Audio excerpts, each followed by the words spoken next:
Why isn't Pluto a planet anymore? When I was growing up, we called it a planet. There were 9 planets.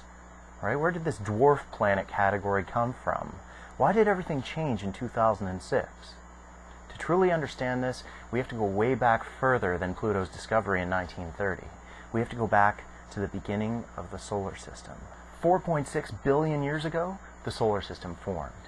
99.8% of all the stuff that made up the solar system ended up in the very center, and that became the sun. The last 0.2% was all rocks and dust and gas.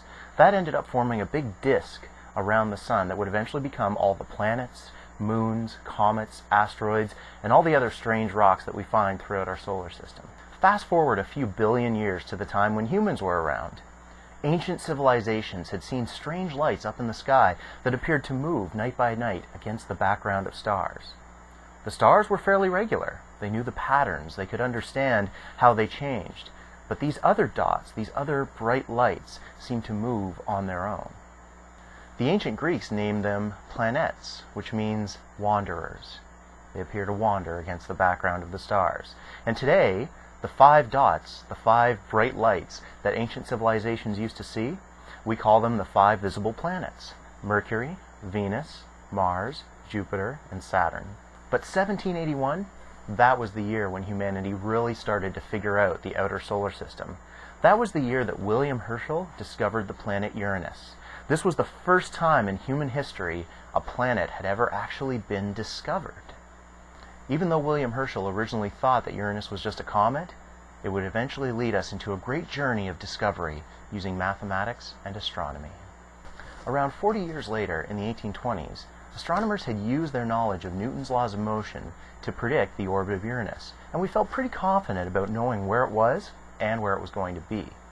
You see, that's the beauty of the scientific method. We can use our understanding of science, our understanding of the world around us, to figure out what's going to happen in the future. It's the best way to predict the future.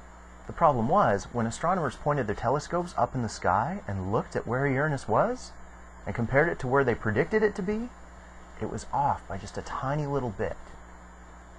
So why was the orbit of Uranus being perturbed? Why was it shifted just a tiny little bit? Enter the French mathematician Urbain Le Verrier. He used his understanding of mathematics and Newton's laws to predict that the orbit of Uranus was being perturbed by a bigger planet further away from the sun. And furthermore, he used his knowledge of math to actually predict where we should find that planet and how big it was. He urged astronomers to look at the sky where he said that planet would be, and sure enough, within 1 degree of where he predicted, they found the planet Neptune.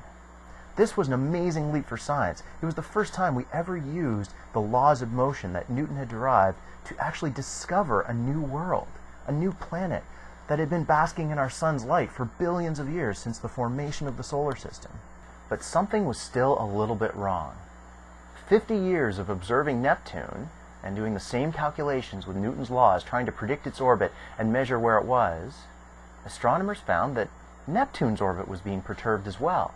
There must have been something else further out beyond Neptune that was causing it to wobble and shift just a tiny bit. But the problem was, no matter how many times the astronomers did the math, the 9th planet was never where they predicted it to be. Something was very wrong. Percival Lowell, a very famous and very wealthy astronomer, started the search for the 9th planet in 1906, and he called it Planet X. He spent the rest of his entire life searching for Planet X until 1916 when he passed away.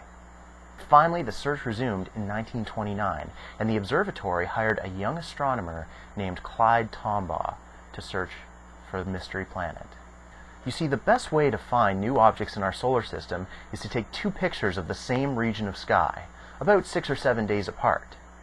The stars in the pictures will not appear to move at all. They move so slowly we wouldn't see any changes in their positions. But sometimes you'll see one tiny little dot move from picture to picture. That is an object in our own solar system, and that's the best way to find something new. Clyde Tombaugh used an instrument called a blink comparator to quickly switch back and forth between those 2 pictures so he could see if any of the dots appeared to move. After nearly a year of searching, Clyde Tombaugh finally discovered the 9th planet on February 18th, 1930. They called it Pluto. But of course, as you can imagine, there was still a problem. Pluto was way too small. It couldn't be big enough to account for all the extra perturbations in the orbits of Neptune and Uranus. There still must have been something else. And so, of course, astronomers naturally thought, well, there must be another planet back there that we just haven't found yet. By the 1950s, the modern world was upon us, and astronomers had a plethora of new ideas to test about the universe. In 1951, Gerard Kuiper proposed that there must have been an icy belt of objects that formed early on in the solar system past the orbit of Neptune. Kuiper's belt was a popular idea, but it couldn't be proven because technology at the time was just not good enough. It wasn't until 40 years later, in 1992, that Kuiper's belt was finally found. And since then, we found over 1,300. And just by doing the math, doing some statistics, figuring out how many there should be, we expect that the Kuiper belt is huge. 20 to 200 times as big as the asteroid belt between Mars and Jupiter, and containing up to 100,000 different icy rocks. Comets. Now, of course, this spelled trouble for Pluto, but the final blow came in 2005, when Caltech astronomer Mike Brown discovered another icy rock in the outer solar system called Eris. So now we have other objects like Pluto out there. Do we call them all planets? Do we call none of them planets? What are we supposed to do? The International Astronomical Union had a massive international meeting in 2006 with this goal in mind.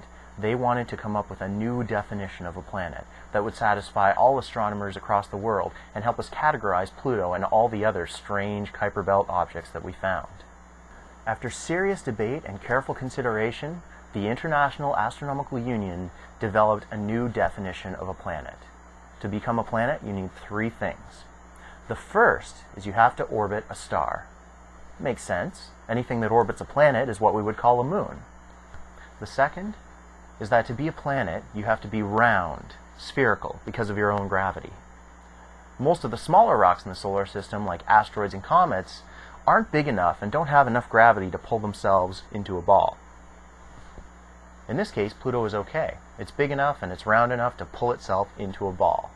So Pluto orbits the Sun, and it's spherical under its own gravity. So what was the third rule? To be a planet, you have to clear your orbit. That's rule number 3. Now, to explain this, we actually have to talk a little bit about Jupiter. Jupiter is the largest planet in the entire solar system. You could fit the Earth inside Jupiter 1,000 times. Jupiter has an incredibly large amount of gravity and what we call angular momentum. Angular momentum is what keeps Jupiter flying around the Sun in free fall. If a tiny little rock like an asteroid or a comet gets close enough to Jupiter, Jupiter transfers a tiny little bit of that angular momentum to that other rock, while the other rock, being so small, goes flying far away from the solar system and far away from Jupiter. So any rocks that come close to Jupiter never really stay there. They get kicked away. It's literally called a gravitational kick. And of course, all the gas giant planets, Jupiter, Saturn, Uranus, Neptune, they're all very good at doing this. But Pluto is part of the Kuiper Belt, and Pluto doesn't have enough angular momentum to kick away all the other rocks in the Kuiper Belt. So even though Pluto orbits the Sun, and even though Pluto is round because of gravity, it doesn't satisfy the third condition. It can't clear its orbit. And so for that reason, we call it a dwarf planet. But there is a silver lining to the story of Pluto's demotion. In the asteroid belt between Mars and Jupiter, there's one asteroid, the largest asteroid. It's called Ceres, and it's actually round. It's actually a ball. It's spherical because of its gravity. So Ceres orbits the Sun. It's round, it's spherical, but because it's part of the asteroid belt, it can't clear its orbit. So it's definitely not a planet, but it does satisfy the first two conditions. And so we call Ceres a dwarf planet. It was actually upgraded from an asteroid to a dwarf planet. Today there are 5 objects that are known as dwarf planets. Pluto, of course, Ceres in the asteroid belt, Eris, bigger than Pluto, and then 2 more Kuiper Belt objects, Haumea and Makemake. And those are the 5 dwarf planets. And that is the story of how Pluto became a planet, and now a dwarf planet.